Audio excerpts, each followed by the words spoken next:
buenos días, como cada 8 días estamos aquí saludando a nuestra querida teleaudiencia.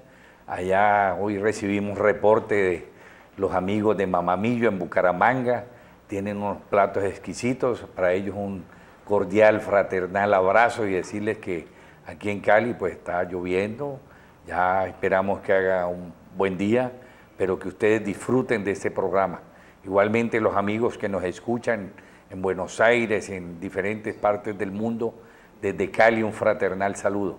Y claro, acaban de culminar apenas hace 8 días un evento importantísimo, los Juegos Mundiales, que yo considero que son la antesala para que la ciudad de Cali pueda aspirar a unas Olimpiadas Mundiales o un evento de más trascendencia, porque lo que se demostró es que la población, la ciudadanía de Cali, la juventud, todo el pueblo ama realmente las actividades deportivas.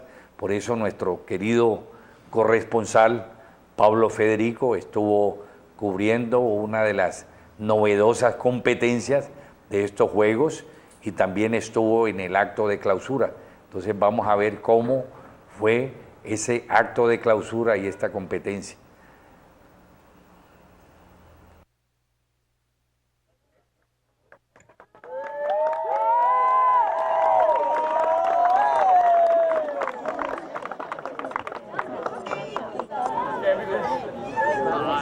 Rasmus, ya suma. Dinamarca con el equipo Duelasen, Ida Buba, al público que los vio en su competencia. Podemos observar allí los deportistas con esa alegría y desde luego disfrutaron como si fueran habitantes de Pance y se llevan un gran recuerdo.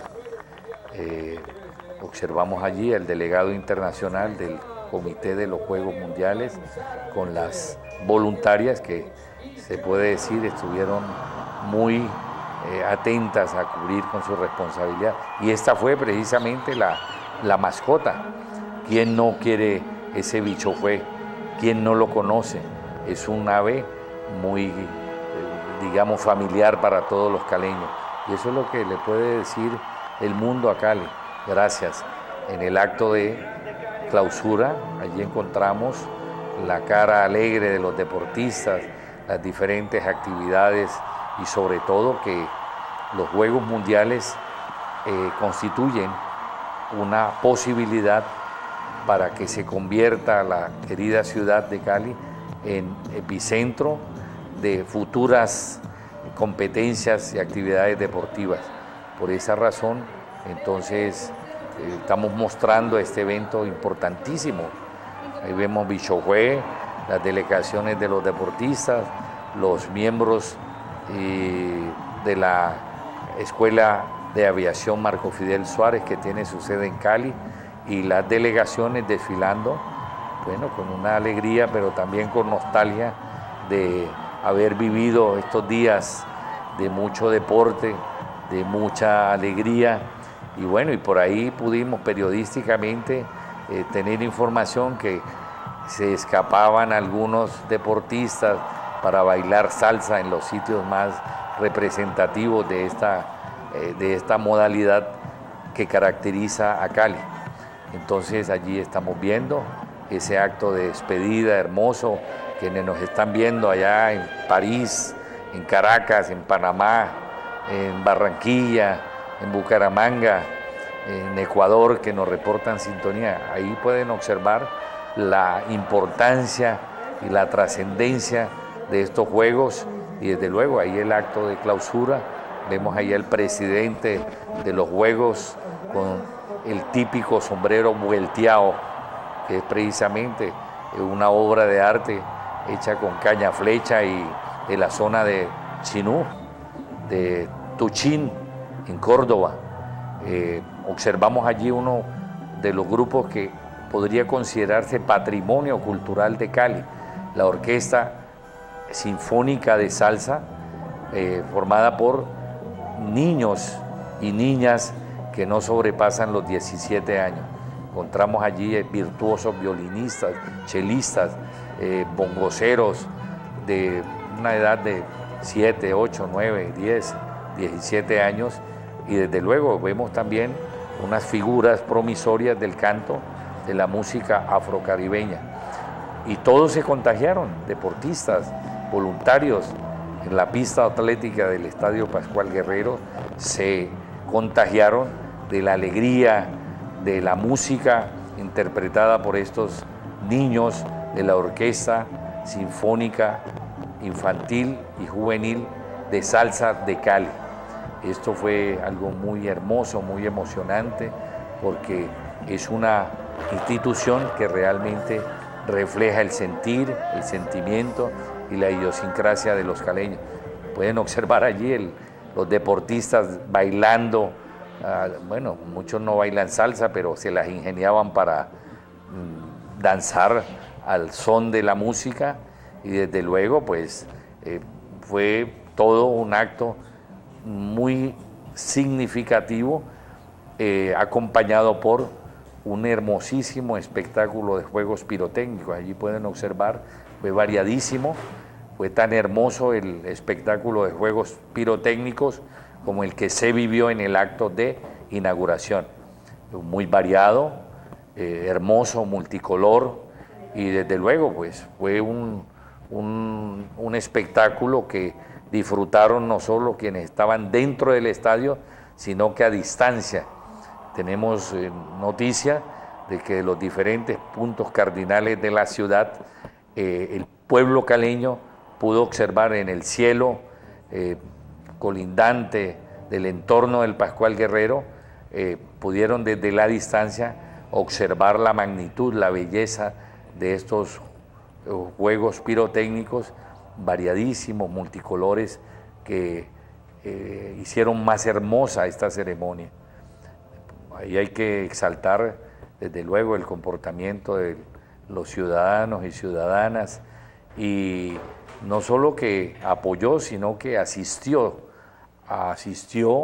a todos los actos y actividades. Bueno, dentro de la actividad cultural, rápidamente, porque hoy tenemos unos visitantes para hablarnos de situaciones realmente preocupantes, no solo a nivel regional, sino a nivel internacional, que tiene que ver con la vida, el derecho a la vida, tiene que ver con los derechos humanos.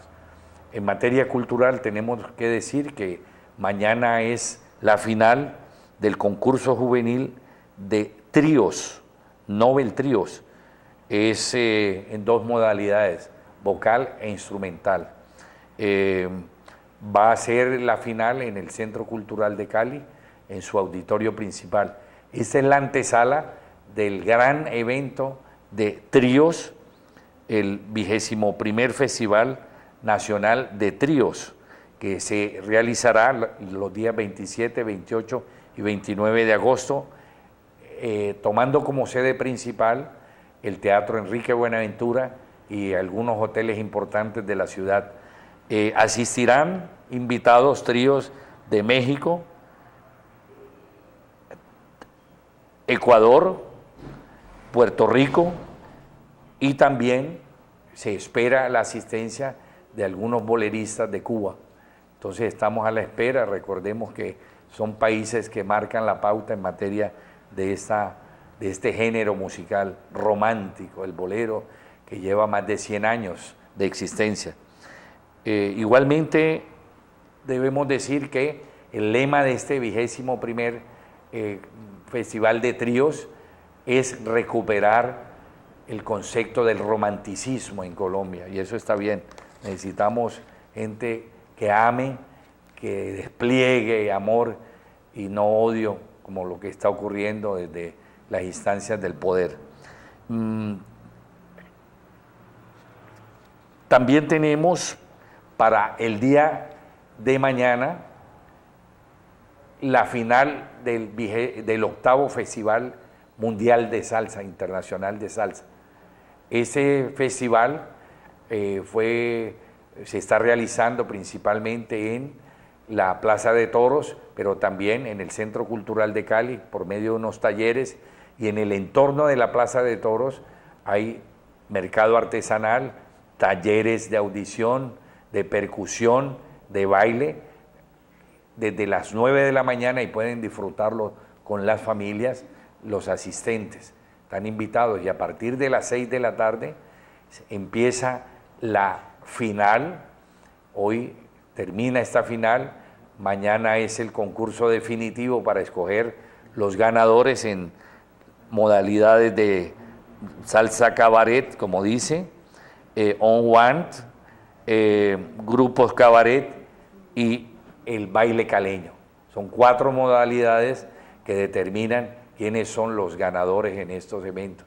Pero hay un importante homenaje a la reina Celia, mañana a partir de las 6 en la Plaza de Toros. Homenaje a Celia Cruz. Recordemos que Celia ya hace 10 años, ¿no?, que nos abandonó materialmente, porque ella sigue presente a través de su música. Debemos recordar en el día de hoy un hecho luctuoso. Falleció en la madrugada de hoy Luis Ángel Ramírez. Eso les dice poco o nada, pero si escuchan el nombre de el Caballero Gaucho, pues hombre, nos trae muchos recuerdos a todos, sobre todo en las zonas campesinas del viejo Caldas. ¿Quién no ha escuchado el viejo farol, el juguete aquel que lanza el rico desde un balcón y el niño pobre sale a cogerlo y lo atropella un carro, ¿no? Hermosas canciones, sentidas, de su autoría. Entonces, para el Caballero Gaucho, en su nueva dimensión, le rendimos homenaje. Después de 96 años de vida, él solicitó antes de morir que su cadáver fuera enterrado en su lugar de nacimiento, en su querida Virginia. Entonces, para él, nuestro reconocimiento como gran artista popular. Es importante también exaltar que la lucha de los estudiantes del Instituto Popular de Bellas Artes fructificó en favor de la educadora de larga tradición, Doris Sarria, quien injustamente, por ser una dirigente sindical de los educadores, había sido desvinculada. Los estudiantes no solo lucharon por ese presupuesto que necesitaban, sino que lucharon por la estabilidad de sus profesores, incluyendo a la profesora Doris Sarria. Pero el hecho indudable de la semana lo marcó, lamentablemente, el asesinato del profesor Francisco Javier Ocampo Cepeda, al cual nos vamos a referir, y tenemos aquí personas que estuvieron 24 horas antes de ser asesinado. Tenemos que decirlo periodísticamente, porque Decisiones es un magazine cultural, pero también de periodismo investigativo y alternativo, para decir la verdad y solicitar que dentro del concepto de democracia real se pueda decir la verdad sin tapujos y sin temores. Entonces, antes de referirnos a este hecho luctuoso, igualmente a una situación que se está presentando de terrible desplazamiento en la zona de los Andes, aquí en la zona rural de Cali, es importante recordar que Decisiones estuvo en el Encuentro Internacional de Abogados Litigantes. Es un encuentro iberoamericano en Cartagena que se celebró entre el 30 de julio y el 3 de agosto. Allí Decisiones fue testigo de los importantes debates con delegados de Francia, México, Panamá, Argentina, Chile, Uruguay, Brasil, y bueno, y los más importantes juristas de Colombia. Entre ellos es importante destacar el desempeño del decano del Colegio de Abogados Litigantes de Cartagena, el doctor e ilustre jurista Eduardo Cantillo, quien se distinguió por la seriedad, el sacrificio la abnegación con que hizo posible el éxito de este encuentro iberoamericano. Es importante recordar que el nombre Sixto Asprilla es en homenaje a un defensor de derechos humanos asesinado en Cartagena, y para perpetuar el nombre de este defensor de derechos humanos, abogado, en Cartagena se le colocó a este colegio de abogados litigantes su nombre, Sixto Asprilla. Entonces el doctor Eduardo Cantillo está haciendo una gran labor, fue, digamos, el anfitrión grande y gestor del éxito, y se dio algo que ocurre por primera vez en Latinoamérica, que dos ciudades, Cartagena de Indias y Cartagena de España, se hermanen, dos ciudades hagan un hermanamiento a partir de sus colegios de abogados litigantes. Esto sucedió en un acto muy solemne en la sede de la Unión de Cooperación Española para América Latina, con presencia del cónsul de España en Cartagena y desde luego los invitados especiales, miembros de los diferentes colegios. Entonces, precisamente, vamos a ver ahora una entrevista que le hemos hecho al presidente del Comité Permanente de Derechos Humanos, Rodrigo Vargas, sobre la situación de derechos humanos. Eso es preocupante, ¿por qué? Porque van 39 líderes, defensores de derechos humanos que han sido asesinados en Colombia. El último fue el profesor Francisco Javier Ocampo Cepeda, que como cosa coincidencial y curiosa, después de haber sido declarado con otros parlamentarios, miembros del Polo Democrático, objetivo militar, su primo, hermano, el profesor Francisco Javier Ocampo, es asesinado en un verdadero montaje que nos hace recordar la situación del grafitero, del joven grafitero que fue asesinado por miembros de la policía en Bogotá y encubiertos por el general que trató de ocultar y hacer un montaje para mostrar que los móviles habían sido diferentes a la irresponsabilidad con que actuó la policía en ese caso. Nosotros desde esta columna periodística sí exigimos que se aclare y se investigue y no solo se judicialice los verdaderos responsables, sino que podamos decirle al general Castañeda que rectifique sus declaraciones un poco apresuradas, que nada contribuyen a que la justicia predomine, brille en este caso. Entonces vamos a escuchar esa entrevista que le hicimos al presidente del Comité Permanente de Derechos Humanos, Rodrigo Vargas.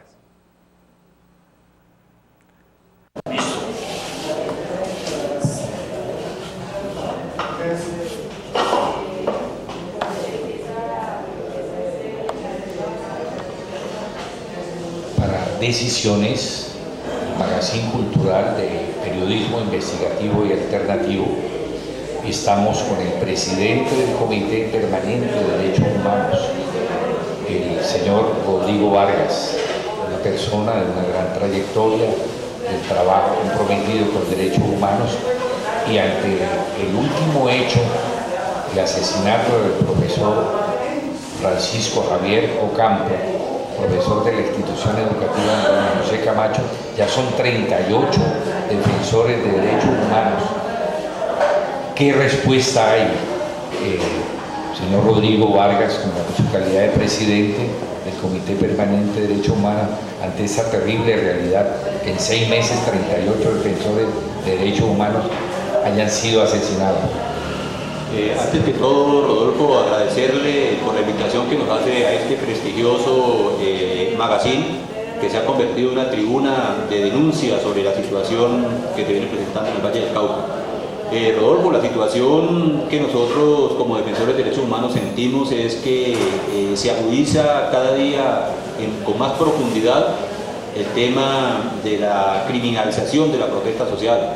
El hecho de que hoy estemos hablando de 38 defensores de derechos humanos asesinados por instrumentos del Estado es una situación muy complicada. Nosotros venimos asistiendo a la barbarie en contra de los defensores de derechos humanos, en contra de los sindicalistas, en contra de aquellos que de una u otra forma estamos planteando la situación de descomposición que se vive en el país. Rodrigo, es una realidad esos 38 asesinatos, pero también tenemos noticias de fuentes muy serias como la Corte Interamericana de Derechos Humanos, la Federación Internacional de Abogados, que también tienen ustedes información que en zonas donde se libran luchas importantes como en Catatumbo, en las zonas mineras, también han ocurrido asesinatos y desafortunadamente los periódicos del sistema de la gran oligarquía no lo denuncian. ¿Qué información tiene usted al respecto? Sí, Rodolfo, la situación de crisis que se vive en el país es evidente. Claro, sabemos que en el Catatumbo se han utilizado por parte de las fuerzas del Estado, del SMAT y de los organismos de represión, la brutalidad contra las personas que están allá reclamando la justicia para los señores del sector agrario. Fundamentalmente sabemos, lógicamente, que se escudan muchas veces en lo que ellos han denominado, mal llamado, la fuerza, la PACRIM, pero sabemos que hay agentes del Estado que están comprometidos con esta serie de asesinatos y fundamentalmente hoy creemos que la situación de derechos humanos en el país, para nosotros los defensores, para los que de una u otra forma protestamos, se ha agudizado, compañero Rodolfo. En el Congreso Iberoamericano, al cual tuve la oportunidad de asistir en calidad de abogado y periodista, igualmente es preocupante el número de asesinatos de abogados, incluso abogados que defienden causa de los pobres. Pero hay dos hechos relevantes que han ocurrido precisamente en la ciudad de Cali, en la zona rural. Uno es el asesinato del profesor Francisco Javier Ocampo y los asesinatos que han venido sucediendo en la zona cercana aquí de Pichindé y sus alrededores.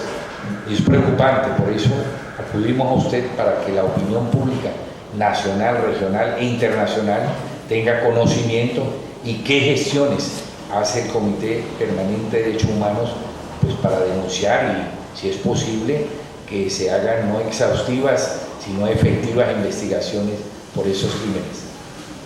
En el caso particular de el docente asesinado, un docente, un maestro, caracterizado por su carácter humanista, sobre todo, fundamentalmente comprometido irrestrictamente con el tema de la defensa de los derechos humanos. Nos recordamos hace aproximadamente 3 años, cuando una situación complicada allí en el sector del colegio donde él enseñaba, fueron reprimidos brutalmente por el ESMAD y estuvimos con él a brazo partido allá en el complejo de Fray Damián, tratando de abogar por estos muchachos que la única forma que ellos tenían era gritar consignas y toda la situación, y fueron reprimidos brutalmente por el ESMAD.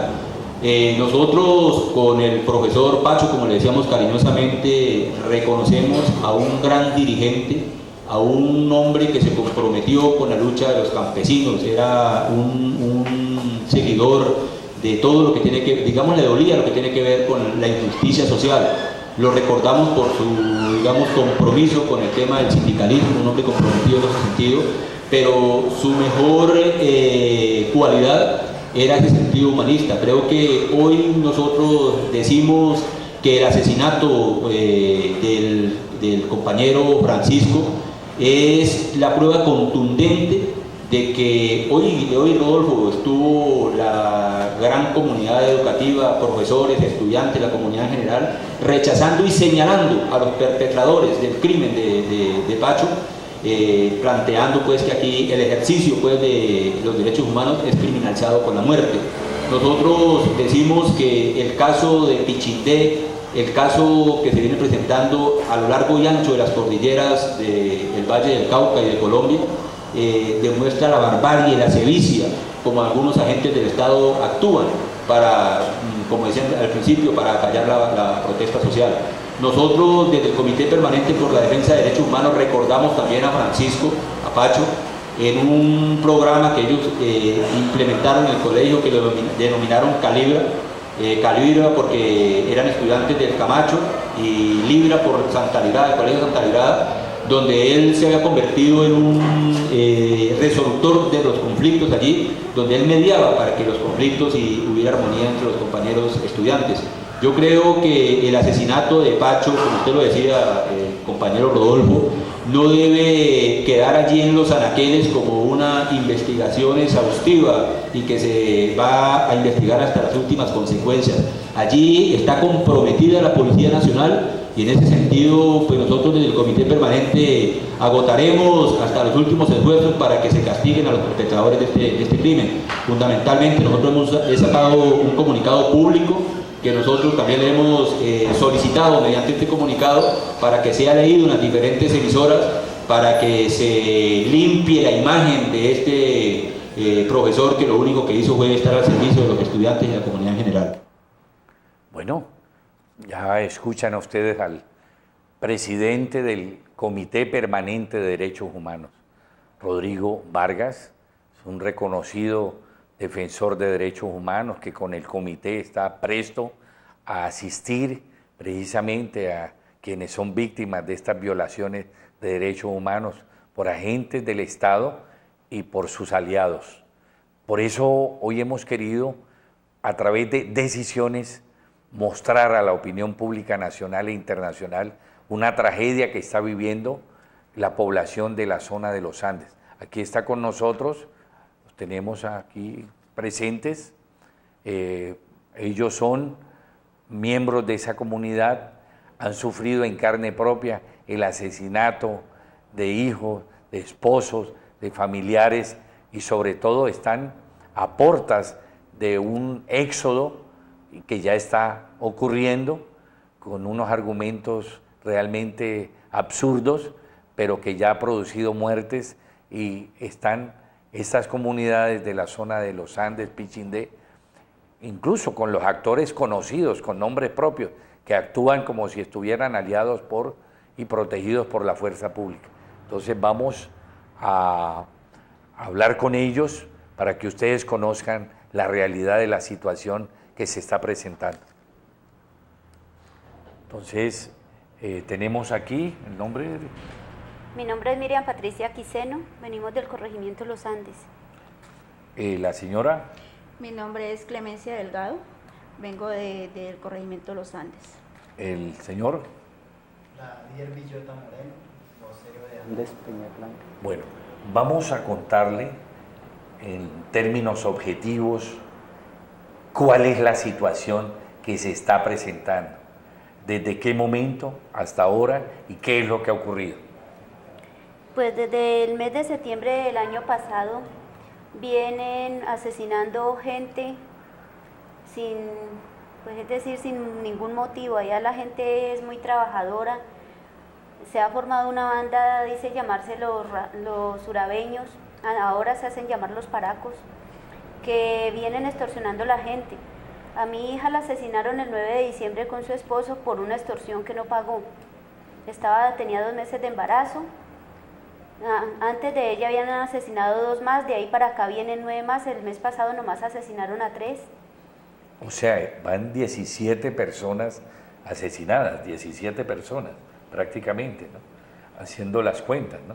Pues sí. Desde menos de un año, ¿no? Y la fuerza pública, ¿qué hace? Pues la policía hace rondas de vez en cuando y nos dicen que ellos no pueden custodiar uno por uno. He puesto muchas demandas a los derechos humanos, en las fiscalías, en toda parte, y pues nadie nos ha puesto atención. Mandan la policía 1, 2 rondas y ya no vuelve. Entonces pues estamos que no hallamos a quién acudir. Bueno, tenemos aquí también a otra dama, miembro de esa comunidad. ¿Cuál es la situación que ha vivido usted? Pues vea, a mí en diciembre, el 20 de diciembre me le hicieron un atentado a mi papá, casi me lo mata. De ahí para allá, el 8 de junio me mataron a mi hermano. Y ¿Los nombres de ellos no lo recuerda? ¿De su padre y de su hermano? El nombre de mi papá es Francisco Salazar. ¿Su hermano? Mi hermano también llamaba Francisco Salazar. Y el 7 de julio me mataron a mi hijo Edwin Rivera, me le hicieron un atentado, que base a eso me quedó mi otro hijo muy gravemente herido, y mi nuera, la esposa de mi hijo, el que murió, falleció. ¿Dónde está recluido? ¿En qué clínica o hospital su otro hijo? Pues mi hijo en este momento se encuentra en el hospital departamental. Está muy grave. Mi nuera también se encuentra recluida en el hospital departamental, también ha estado muy grave. Y pues hasta ahora hemos puesto demanda, tampoco no hemos visto pues que esa gente la cojan o hagan algo con ellos. Y lo que pasa pues que tienen amenazada a la mayoría de gente, nadie quiere declarar, nadie quiere decir nada porque tienen amenazada a la comunidad. Nadie nos sirve testigos, nadie dice nada porque todo el mundo les tiene miedo, ¿sí? Y pues imagínense, no solamente son mis hijos, es toda la comunidad de por allá la que está viviendo esta situación. No solamente es mi hijo, es mi familia también está, todas mis hermanas están desplazadas. Ellas se han ido del lugar, han abandonado sus casitas. Los únicos que no han querido salir de mi casa son mis viejitos, mis padres. Bueno, pero tenemos otro caballero que igualmente es víctima de esa terrible matanza, casi que selectiva, ¿no? ¿Tu nombre es? Soy la Dier Villota Moreno, vocero de Andes. Recordémosle a la teleaudiencia qué es Andes. Andes es un corregimiento perteneciente a la ladera de Cali. Claro, la zona rural de Cali. ¿Cuál es su experiencia Pues, que ha recogido de esta tragedia que está viviendo? Esta experiencia para nosotros es muy, muy ingrata porque nosotros venimos de prácticamente una zona donde no había habido nunca esta violencia. Y en cuerpo propio prácticamente de toda la familia estamos amenazados por completo. De pronto quisiéramos que pues, los derechos humanos nos metieran mano ahí para no hacer un desplazamiento prácticamente forzado de la zona. Tenemos conocimiento que en los últimos años se han descubierto minerales allí en esa zona. ¿Puede estar relacionada esta matanza y esta persecución y amenazas con esos minerales que existen allí para producir un éxodo masivo de los habitantes que históricamente y tradicionalmente han vivido allí? A ver qué nos dice la señora. Pues a raíz de la mina, pues mi nuera, mi hija y mi yerno trabajaban en la mina, pues ellos hacían lo de su sustento, lo de su comidita. Mi hijo también trabajaba con ellos. A mi hija la asesinaron porque pues a mi yerno lo extorsionaron y él no quiso pagar la extorsión. Entonces lo asesinaron a él, y porque ella no quería dejarlo asesinar a él, la asesinaron a ella también. Y a mi hijo ahora me lo tienen 2 veces amenazado, está refundido en la cárcel por porte de armas, porque él le dieron de boca, pues el inspector le dio permiso para que andara armado porque pues estaba muy amenazado, ya muchas veces lo han amenazado, y como ahora les hacen atentado hasta en la casa, entonces pues él de boca, pero hay testigos de que él le dijo que podía pues andar armado para que pues si algo se defendiera. Y entonces ahora está refundido, lo tienen en Fray Damián en un proceso por porte ilegal de armas. Y a pesar de que me lo ven refundido allá, me lo siguen amenazando, que lo van a matar y lo van a matar y lo van a matar. ¿Cómo le llegan esas amenazas directamente a esa? Por teléfono. Por teléfono. Y pues hay otros que también están amenazados, hay desplazados por esta razón, porque pues que les cobran extorsión, los extorsionan y como no pagan, al que no paga lo van matando. Sí. También tenía usted algo que decir al respecto, ¿no? Sí, señor. Yo sí, pues lo mismo pasó con mi familia. A mi hermano, el que asesinaron, a él le estaban cobrando una extorsión. Entonces, porque él no la pagó, también me lo asesinaron. Mi otro hijo también, el que está en el hospital, que está hospitalizado también, a él le estaban cobrando una extorsión también. Y él les dijo que él no les iba a pagar extorsión. Entonces, también por eso a él también me intentaron asesinar. Muy bien. Aquí tenemos a nuestro querido habitante de allá con una hoja que muestra la forma como llegan a ellos estos personajes para intimidarlos. Observemos y explíquenos entonces cómo reciben esas hojas. Estas hojas esperan que nosotros levántela un poquito para nos movamos de la casa y las colocan debajo de las puertas, y pues nosotros nunca habíamos estado en esta situación. Prácticamente no quisiéramos desplazarnos de esas zonas que han sido el terruño de nosotros allá. Listo. Bueno, entonces, finalmente, ustedes pueden decirlo aquí, porque es la forma de visibilizar a los personajes que están haciendo esto. Ustedes tienen reconocido estos nombres, digámoslos al aire para que los cuerpos internacionales de derechos humanos y la prensa internacional y las autoridades empiecen a ejercer una vigilancia y persecución, no contra las inocentes víctimas, sino contra los victimarios. Puede decir los nombres, si ustedes los identifican. Aquí está Rodrigo Chapuel, Sandro Carmona. Fuerte, repítalo. Rodrigo Chapuel, Sandro Carmona, Jaime Jurado Betancourt, Sandro Betancourt, Roosevelt Collazos, Alceri Collazos, Eduardo Bravo Campo, Jonathan Collazos, Alceri Collazos. Entonces, estas son personas que habitaban allí, pero son siempre conocidos ellos siempre han sido conocidos en la zona. Ellos siempre han vivido allí. Y ahora están pero que ahora están con grupos armados y están extorsionando a la gente y matándola. Bueno, ¿algún mensaje para las autoridades para que sean escuchados ustedes brevemente? ¿Qué le sugiere o le solicita a usted a través de este medio de la fuerza pública, al señor presidente, al fiscal general de la Nación? Para nosotros sería muy interesante un seguimiento prácticamente en la zona de esta problemática, porque pues dicen que no hay personal, pero si no hay personal entonces estaríamos prácticamente a merced de ellos. Entonces sería ¿Cuál es su solicitud? Pues mi solicitud sería que pues el Estado y las autoridades que pusieran un poquito más de parte en eso, porque pues estamos muy desprotegidos.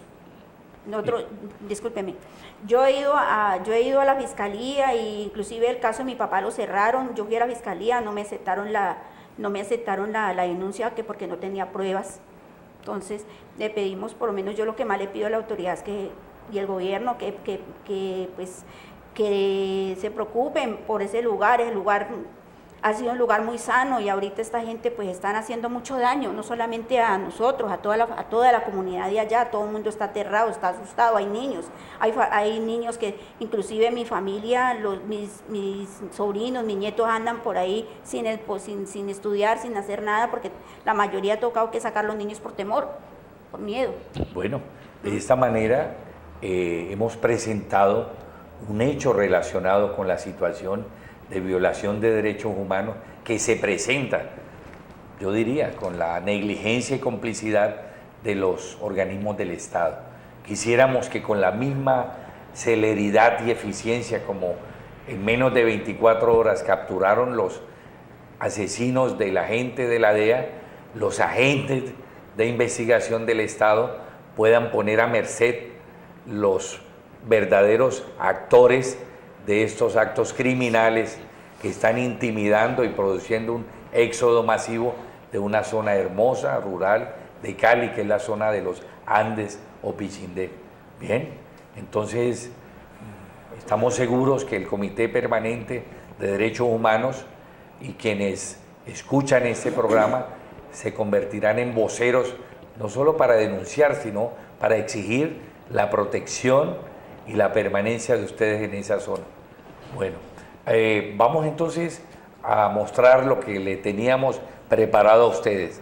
Es la entrevista con los jóvenes actores víctimas de la fuerza pública, acompañados por la señora madre de ellos, que estuvieron el día anterior, o sea, hace 8 días, en la casa del Comité Permanente de Derechos Humanos, y entonces allí estuvieron acompañados del profesor Francisco Javier Ocampo, y curiosamente, en menos de 24 horas, en lo que es un montaje absurdo, fue asesinado el profesor.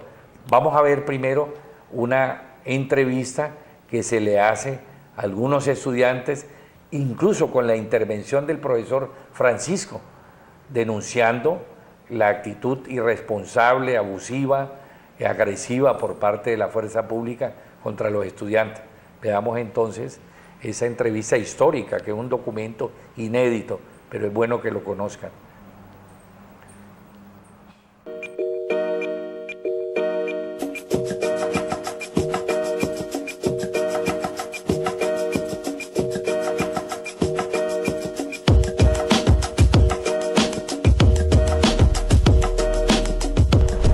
El día 18 de octubre, cuando los estudiantes de Santa Librada iban bajando, cuando ya como en pocas palabras decimos, parchamos en el parque de Jovita, llegó de un momento a otro los auxiliares, por ahí unos 20 o 30 auxiliares bajaron y empezaron a agredir a los estudiantes con el bolillo, no de la forma que ellos lo deben llevar, sino que cogían el mango y lo colocaban así les pegaban. No respetaron que hubieran mujeres, no respetaron los niños ni las mujeres embarazadas para también tirar gas. Y un estudiante le abrieron la cabeza, le colocaron 3 puntos, otro también quedó con una marca de aquí, en la cara, también fue agredido el día anterior, solo que según cuenta se iba a colar. A los estudiantes del Camacho nos han agredido varias veces los auxiliares. Nosotros nos ponchamos en las estaciones, en Sanín, en San Pascual, cuando salimos del colegio. Y pues nos piden requisa hay veces, y con buena gana nosotros nos dejamos requisar. Bueno, y al rato ya nos quieren agredir, nos buscan peleas, se quitan los chalecos para agredirnos, para que nosotros tampoco le cojamos los números y nada de eso. Y pues estamos cansados también de eso, de que ellos quieran agredirnos, de que ellas quieran venir a montárnoslas, como se dice. Nosotros creemos, digamos desde nuestro punto de vista político, que el conflicto no solo tiene unas repercusiones que se ven en el campo y que no solo tiene unas repercusiones que se ven en el monte, sino que el conflicto, digamos, que tiene unas raíces políticas, económicas, culturales, y que precisamente, digamos, esas repercusiones sociales que ha tenido el conflicto, nosotros las podemos vivir en las estaciones del Mío, las podemos vivir en el momento en que se nos estigmatiza, las podemos vivir por la falta de garantías. Es decir, nosotros tenemos un ejemplo muy puntual, dentro de la UNES está el Eustaquio Palacios, y es muy embarrada porque uno está en el Eustaquio Palacios y muchas veces habla con los muchachos y les pregunta, bueno, ¿y ustedes se van a graduar? Pues ya van a salir de 11, ¿y para dónde van a ir? La mayoría de los estudiantes del Eustaquio Palacios te responden a vos que se van a ir para la policía.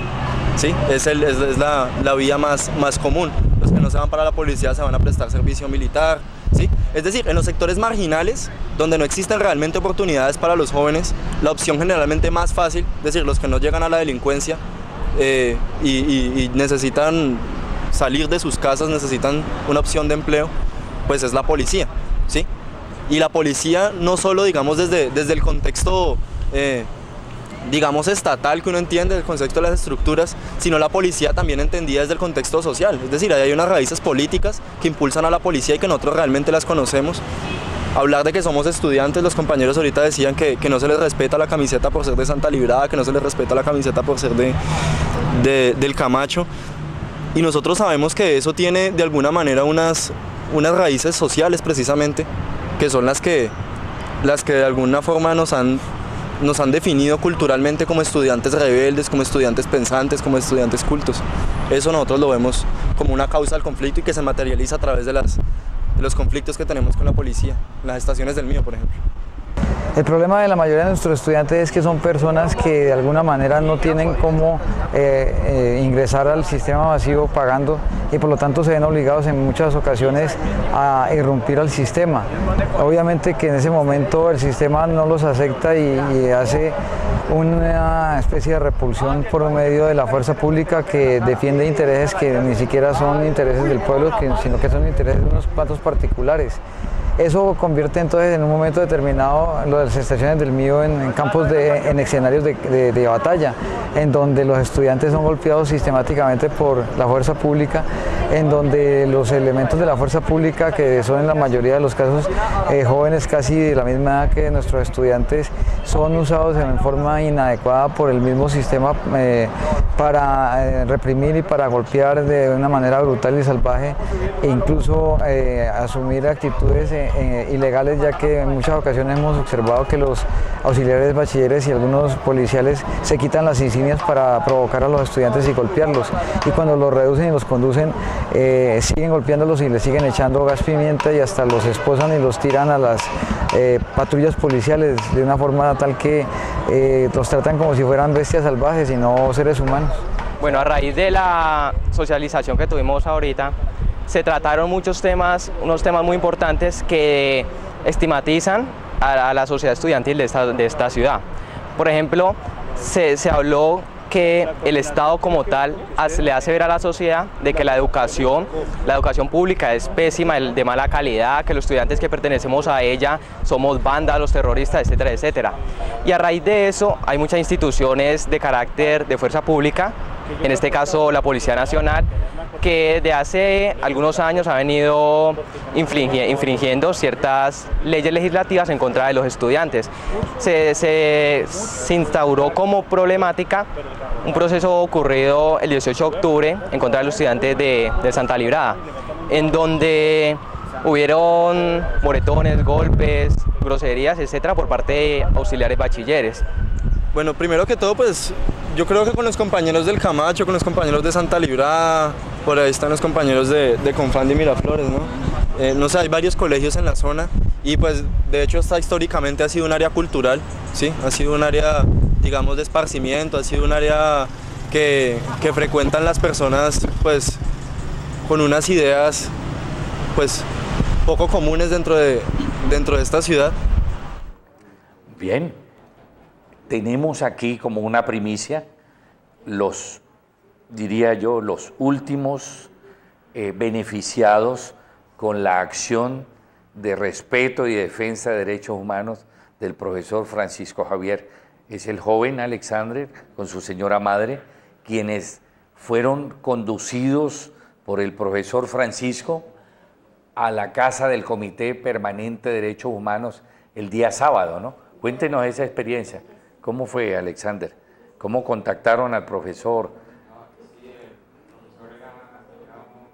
Un buen profesor para nosotros lo contactamos el día jueves. El día jueves lo encontramos en la marcha que estaban haciendo los profesores porque no les pagaban y él nos llevó al Comité de los Derechos Humanos para tratarnos con la abogada Diana, para manejar el caso del problema que tenemos los estudiantes con la situación de los pasajes, que hay muchos estudiantes que no tienen recursos y recurren a colearse, y eso es un problema que tiene el Estado con los estudiantes que no nos han podido resolver. ¿Qué le pasó a usted concretamente? ¿Y quién lo agredió? A mí me agredieron 3 policías auxiliares que decían que yo me había culiado y me agredieron sin preguntarme. Primero me agredió uno y se quitaron los chalecos para que no lo identificaran y me abrieron a la cabeza, me tuvieron que coger unos puntos, me fracturaron un dedo unos bolillazos acá en la costilla y otros múltiples golpes más ahí que no dejaron mayores muestras del daño. El otro compañero. Aquí hay otro compañero que habla, ¿no? Lea brevemente cuál es la denuncia que hace ellos por escrito. Unos testigos que estuvieron ahí conmigo. El compañero Juan Ángel, él estuvo ahí en el problema. Él cuando estábamos ahí parados, que a él lo reempujaron, los tres auxiliares, y se me tiraron a mí a darme con los bolillos, y que mientras ellos me estaban dando patadas, puños y bolillo, había otro bachiller que era de raza negrito y muy alto, él el que decía que el que me metiera le pegaba un bolillazo, y entonces así los otros me seguían cascando a mí. ¿Eso fue en la estación? En la estación San Pascual. San Pascual. Bueno, después de que usted es herido, junto con el otro compañero, ¿son llevados al hospital o quién los recoge? Llega un patrullero que me lleva primero a Fray Damián, me dice que me va a prestar los primeros auxilios, y luego allá en Fray Damián, cuando ya me llevaron allá, que este está capturado que por agresión a servidor público. Y luego me llevaron allá así como media hora después al hospital San Juan de Dios, y allá ya me prestaron los servicios, y luego me llevaron a la fiscalía, me tuvieron como hasta las 11:30, allá me reseñaron con placa como si yo fuera un delincuente que fuera matado o asesinado a alguien. Y luego a las 11:30 me sacaron del calabozo y me llevaron al calabozo de Fray Damián. Allá amanecí ya todo hasta el otro día. Bueno, tenemos aquí a su mami. ¿Cómo fue la relación suya como madre y este doloroso episodio para ser acompañada con el profesor Francisco al Comité de Derechos Humanos? Primero pues le pasó este problema al profesor, yo ya lo venía conociendo desde el colegio. Entonces se ocurrió este problema y pues yo acudí donde él porque yo he visto que él sacaba mucho la cara por los estudiantes y buenos consejos, toda esa cosa. Entonces yo fui y le dije, profesor, yo tengo este problema, ¿qué hago? Dijo, mañana estoy en la marcha y de pronto nos encontramos por allá. Entonces a la pasada sí me encontré por allá y me trajo a la... Comité permanente. Al comité, sí. Entonces él dejó una notica ahí al señor, porque no se encontraba... Rodrigo Vargas. Sí, señor. Él le dejó una notica y entonces le dijo para que nos colabore porque estas cosas no pueden seguir con los muchachos. Nos está atropellando mucho la policía. Entonces, como veníamos del hospital, que a él se le quebraron un dedito, entonces ayer se quitó ya lo que le entablillaron. Entonces a mí me llamó un joven, el joven de gafas que me llamó, el patrullero a las 4 y me dijo, su hijo está en... Junín. No, acá en Junín. Entonces yo salí, cogí un taxi y me fui a Junín. Y en Junín dijeron, no, aquí no se encuentra. Entonces volví otra vez a la casa. Entonces dije, no ha habido razón, no me han llamado, porque a él de la paliza que le metieron le dañaron el celular, no le entraba llamadas. Entonces dijeron, no, mira que es que está en el Fray Damián. Llegué a Fray Damián, el dragoneante que le tocó el 24 de julio, dijo no. Bueno, entonces allí pueden ustedes observar, sacar conclusiones. ¿Habrá alguna relación del asesinato del profesor con el trabajo que hacía como defensor de derechos humanos? Segundo, ¿es un montaje las circunstancias de tiempo, modo y lugar como fue asesinado el profesor? ¿Es justo que se conozca la verdad y se judicialice los verdaderos responsables de este crimen atroz y que no puede seguir cometiendo o ocurriendo con ciudadanos o defensores de derechos humanos? Ya son 38, casi 40 en 6 meses, y que la fuerza pública siga actuando brutalmente contra los jóvenes o ciudadanos.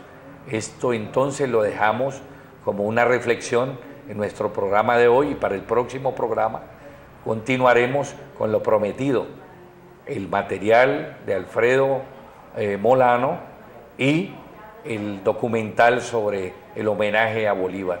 Entonces, es muy grato despedirnos y estamos pendientes para el próximo programa. Nos pueden escuchar, ya saben, canal de Global Televisión, canal C, y también en Cali TV, canal 112. Un feliz fin de semana para todos.